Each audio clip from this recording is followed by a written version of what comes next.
ये बात है 25 अगस्त 2022 की। मुंबई की अंधेरी में रहने वाली एक 15 वर्षीय लड़की वंशिता राठौर अपने घर से स्कूल जाने की बात कहकर निकलती है। लेकिन जब वंशिता शाम होने तक भी घर वापस लौट कर नहीं आती है तो उसके माता पिता परेशान होने लगते हैं। इसके बाद घबराए हुए माता पिता ने वंशिता को आसपास के इलाकों में तलाश भी किया, लेकिन फिर भी उसका कुछ भी अता पता नहीं चल पाता है। और फिर थक हार कर आखिर में उन्होंने पुलिस स्टेशन जाकर लड़की के लापता होने की रिपोर्ट दर्ज करवा ही दी। उनकी दी गई तहरीर के आधार पर अंधेरी पुलिस ने अपहरण का केस दर्ज कर लिया। अपहरण का केस इसलिए दर्ज किया गया था क्योंकि लापता लड़की नाबालिग थी। और फिर 26 अगस्त को यानी कि एक ही दिन के बाद नया गांव के लोगों की नजर रेलवे स्टेशन के करीब झाड़ियों पर पड़ती है, जहां पर उन्हें एक सूटकेस पड़ा हुआ दिखाई देता है। उस जगह पर जाने के बाद उन्हें पता चलता है कि शायद इसमें कुछ तो गलत जरूर है। और जब उन्होंने थोड़ा पास जाकर देखा तो उन्हें सूटकेस के अंदर से बदबू यानी कि दुर्गंध आने लगती है। इसके बाद वहां पर मौजूद लोगों ने तुरंत नया गांव रेलवे पुलिस स्टेशन को सूचना दी, क्योंकि ये मामला हत्या का था। इसलिए नया गांव रेलवे पुलिस ने तुरंत फोन करके अंधेरी पुलिस को इस बात की सूचना दे दी, क्योंकि इसके बाद पुलिस वहां मौके पर पहुंचती। और पुलिस ने ऐसा ही किया। तुरंत ही पुलिस मौके पर पहुंचकर सूटकेस के अंदर से एक लाश, एक स्कूल ड्रेस और एक कंबल अपने कब्जे में कर लेती है। इसके बाद शव को पोस्टमार्टम के लिए भिजवा दिया गया। साथ ही पुलिस ने उस स्कूल ड्रेस की जांच करके स्कूल के बारे में भी पता लगा लिया। इसके बाद पुलिस वालों ने उन लोगों को फोन करके भी थाने बुलवाया जिन्होंने 25 तारीख को अपनी बेटी की गुमशुदगी की रिपोर्ट दर्ज करवाई थी। पुलिस ने उन्हें बताया कि हमें एक लड़की की लाश मिली है, इसलिए आप यहां आकर लाश की शिनाख्त कर लीजिए कि कहीं ये आपकी बेटी की लाश तो नहीं है।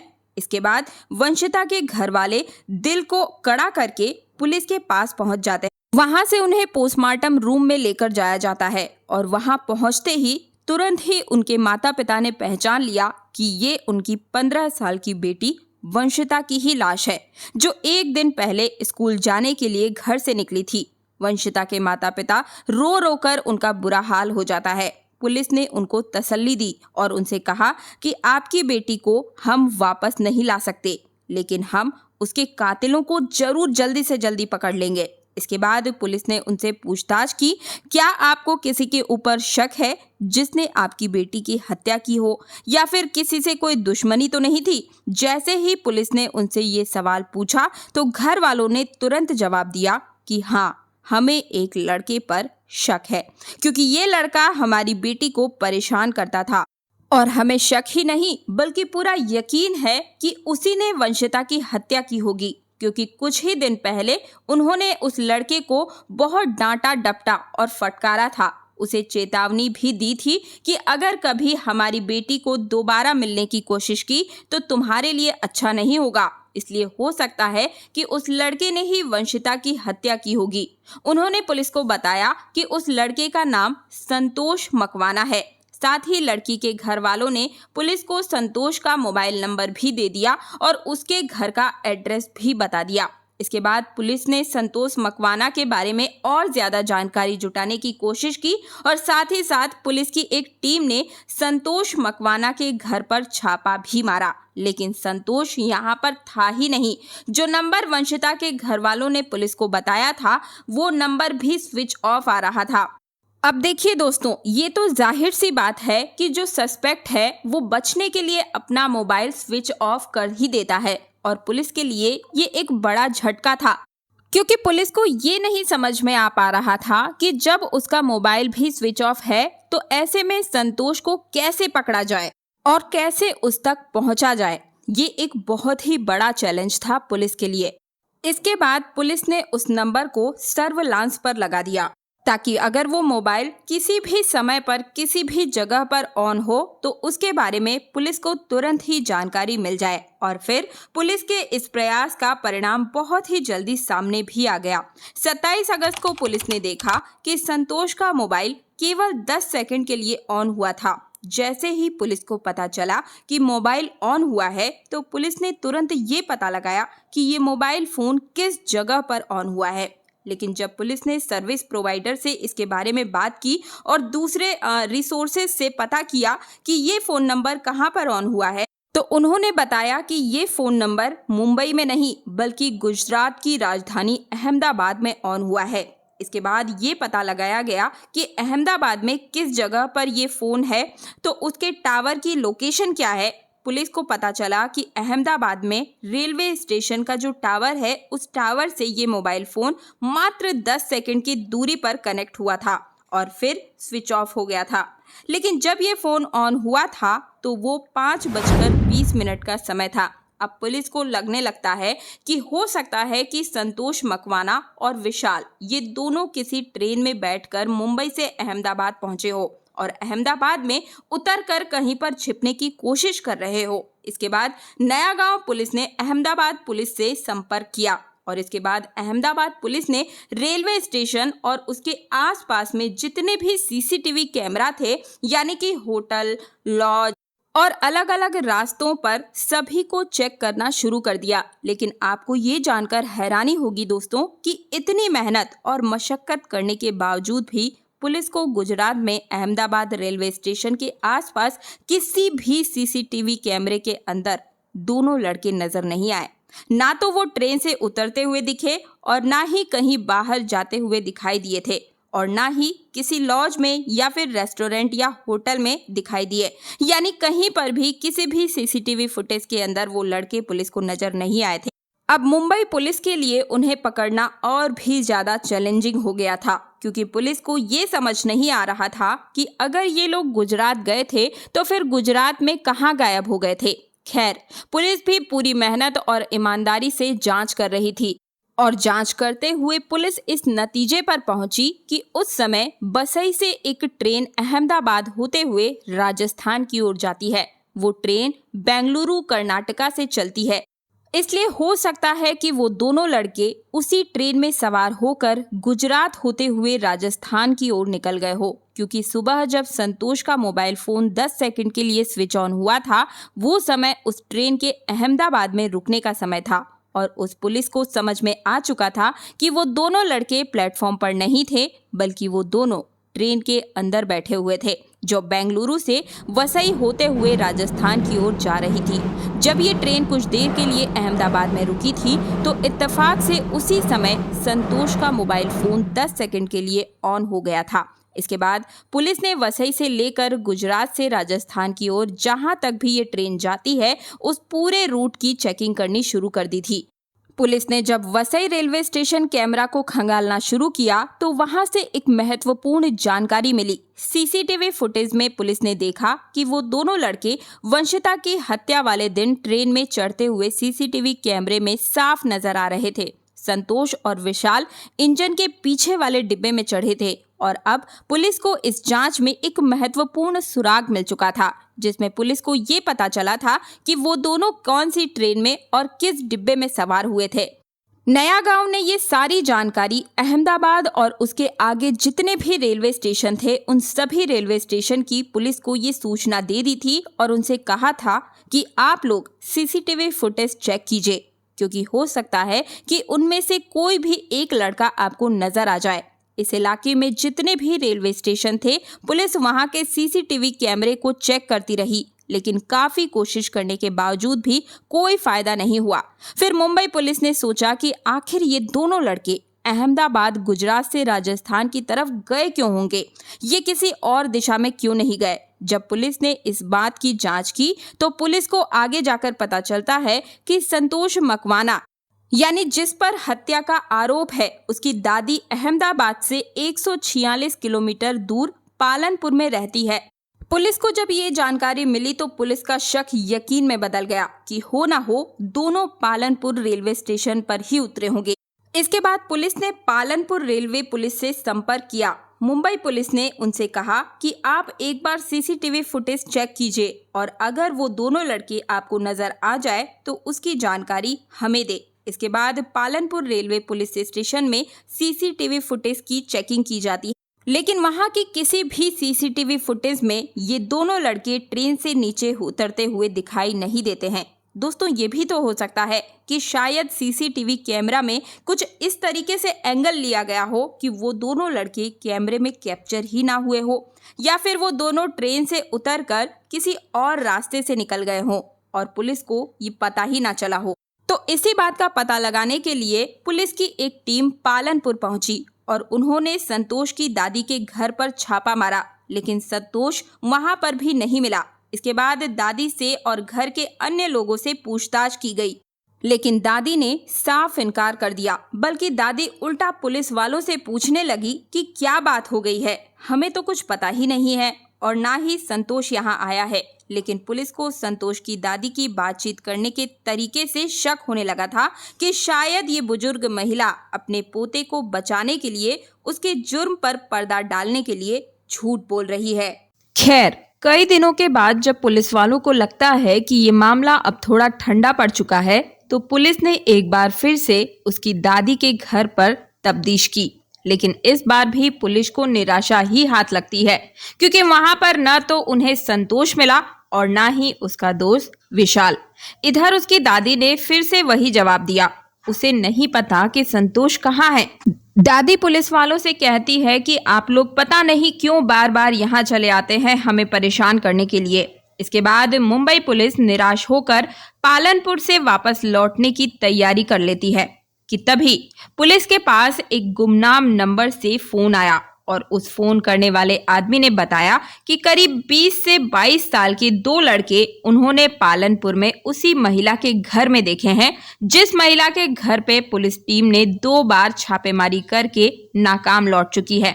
पुलिस ने उस आदमी से पूछा कि आप कौन हो। शुरू में तो पुलिस को अपने बारे में कुछ भी बताने से उस व्यक्ति ने मना कर दिया, लेकिन जब पुलिस ने उसे भरोसे में लिया तो उसने अपनी सारी पहचान बता दी। दरअसल उस व्यक्ति का संतोष की दादी से प्रॉपर्टी को लेकर कुछ झगड़ा चल रहा था।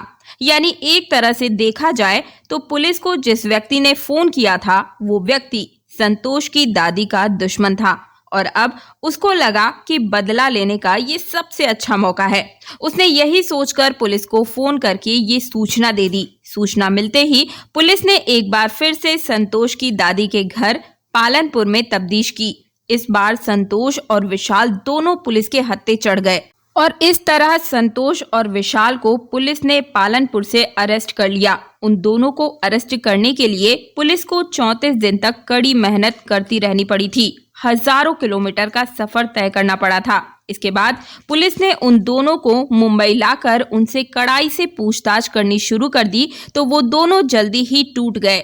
संतोष ने वंशिता की हत्या का जुर्म स्वीकार करते हुए बताया कि इस कहानी की शुरुआत सोशल मीडिया से हुई थी। ऐसे ही सोशल मीडिया प्लेटफॉर्म पर 15 साल की वंशिता की मुलाकात संतोष से हुई। क्योंकि वंशिता और संतोष दोनों ही मुंबई के रहने वाले थे, वंशिता की सोशल मीडिया पर हर दिन संतोष से बात होना शुरू हो गई थी। इस तरह बातचीत और चैटिंग करते करते वो दोनों बहुत ही अच्छे दोस्त बन जाते हैं और फिर धीरे धीरे वंशिता संतोष मकवाना से प्यार करने लगती है। इसके बाद वो एक दूसरे से मिलने लगे थे। संतोष के दोस्त विशाल का घर जुहू में था और उसी घर में अक्सर अपनी गर्लफ्रेंड वंशिता राठौर के साथ वो चला जाता था और दोनों वहां पर एक साथ समय बिताते थे। फिर दोनों अपने घर वापस भी वहीं से लौट जाया करते थे और ये सिलसिला पिछले कई महीनों से चल रहा था। इसी बीच एक दिन वंशिता के घर वालों ने संतोष और वंशिता को एक साथ कहीं जाते हुए देख लिया, जिसकी वजह से वंशिता के परिवार वाले आग बबूला हो गए। उन्हें लगता है कि उनकी बेटी को संतोष ने बहका दिया है और बहला फुसला कर उसे अपने साथ लेकर घूम रहा है। तो इस बात पर लड़की के घर वाले बहुत गुस्सा हो गए, जिसके चलते उन्होंने संतोष की अच्छी तरह से पिटाई कर दी और उसे बहुत जलील भी किया, और वो भी उसकी गर्लफ्रेंड वंशिता के सामने। उस दिन संतोष खून का घूंट पीकर रह गया था, लेकिन उसने मन ही मन सोच लिया था और ये ठान लिया था कि वो इस अपमान का बदला जरूर लेकर रहेगा। इधर वंशिता ने भी उससे पूरी तरह से दूरी बना ली थी। ना तो अब वो उससे मिलने आती थी और ना ही उससे फोन पर बात करती थी, जिसकी वजह से संतोष और भी ज्यादा परेशान हो गया था। इसके बाद संतोष अपनी गर्लफ्रेंड वंशिता से आखिरी बार मिलने को कहता है कि प्लीज मुझसे आखिरी बार मिल लो। संतोष ने कहा कि मैं जानता हूँ तुम्हारे घर वालों ने तुम पर पाबंदी लगा दी है, मेरे साथ भी तो उन लोगों ने मारपीट की थी, लेकिन फिर भी मैं चाहता हूँ कि हमारा प्रॉपरली ब्रेकअप हो। वंशिता मिलना तो नहीं चाहती थी, लेकिन जब संतोष बहुत ज्यादा दबाव बनाने लगता है तो वंशिता मान जाती है कि ठीक है, मैं आखिरी बार तुमसे मिलने के लिए आती हूँ, लेकिन ये आखिरी बार होगा क्योंकि मैं अपने परिवार वालों के खिलाफ नहीं जा सकती।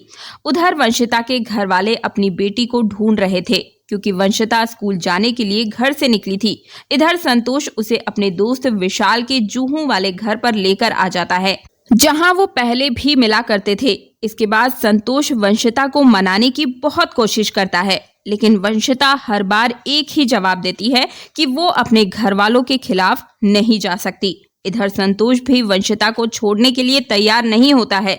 उसके मन में बदले की आग तो पहले से ही भड़क रही थी। फिर वो ये भी चाहता था कि हमारा रिलेशनशिप पहले की तरह ही चलता रहे, लेकिन वंशिता संतोष की पिटाई के बाद बहुत ज्यादा घबरा गई थी और वो तय कर चुकी थी कि अब वो संतोष के साथ रिलेशनशिप में नहीं रह सकती है।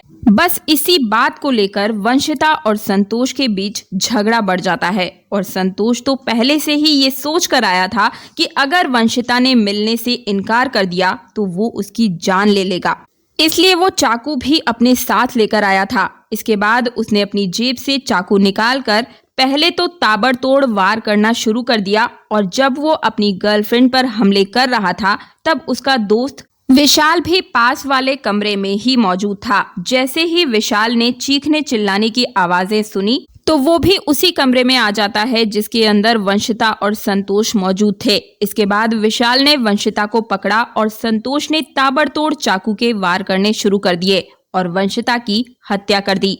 इसके बाद उन्होंने वंशिता की ड्रेस चेंज की ताकि वंशिता के कपड़ों से उसकी शिनाख्त ना हो पाए, इसलिए उन्होंने वंशिता को विशाल के कपड़े पहना दिए। क्योंकि विशाल के घर में हत्या हुई थी, इसी वजह से उन्होंने उसी के कपड़े पहना दिए थे। इसके बाद उन्होंने एक बड़ी से सूटकेस में वंशिता की लाश को भर दिया। लेकिन दोस्तों, इसे उनकी बेवकूफी कह लीजिए या फिर चालाकी, ये आप तय कीजिए कि जिस पहचान को छुपाने के लिए उन्होंने लड़की के कपड़े बदले थे, वही सारे कपड़े उन्होंने उसी सूटकेस के अंदर डाल दिए जिस सूटकेस में उन्होंने वंशिता की लाश रखी थी। और फिर उस सूटकेस को उन्होंने अच्छी तरह से पैक किया और बाद में उन्होंने उस लाश को ठिकाने लगाने के लिए बाहर निकल जाते हैं। पहले वो अंधेरी पहुंचे और अंधेरी के विरार की ओर जाने वाली लोकल ट्रेन में सवार हो गए। इसके बाद वो दोनों मुंबई के विरार के रास्ते पर नया गांव में उतर गए। नया गांव में उतरने के बाद वो दोनों वहां से थोड़ा और आगे बढ़ते हैं और परेरा नगर पहुंच जाते हैं। वहां पर उन्हें घने जंगल दिखाई दिए क्योंकि वो जगह आबादी से थोड़ी दूरी पर थी, इसलिए उसी जंगल में उन्होंने उस सूटकेस को फेंक दिया जिसमें वंशिता की लाश थी। सूटकेस फेंकने के बाद संतोष और विशाल दोनों फिर से वापस रेलवे स्टेशन पर आ गए और ट्रेन में बैठकर वहां से पालनपुर के लिए निकल गए। विशाल और संतोष के इस पूरे बयान के आधार पर उनके खिलाफ चार्जशीट तैयार की गई। इसके बाद उन्हें कोर्ट में पेश किया गया, जहां से उन्हें जेल भेज दिया गया। हालांकि ये केस अभी भी कोर्ट में चल रहा है और दोनों आरोपियों को कोर्ट द्वारा कड़ी से कड़ी सजा जरूर दी जाएगी। दोस्तों, इस घटना को सुनाने का उद्देश्य किसी का दिल दुखाना नहीं है, किसी को परेशान करना नहीं है, बल्कि आपको जागरूक करना है, आपको सचेत करना है। दोस्तों, इस पूरी घटना के बारे में आपकी क्या राय है? आपके हिसाब से इस जुर्म की क्या सजा होनी चाहिए?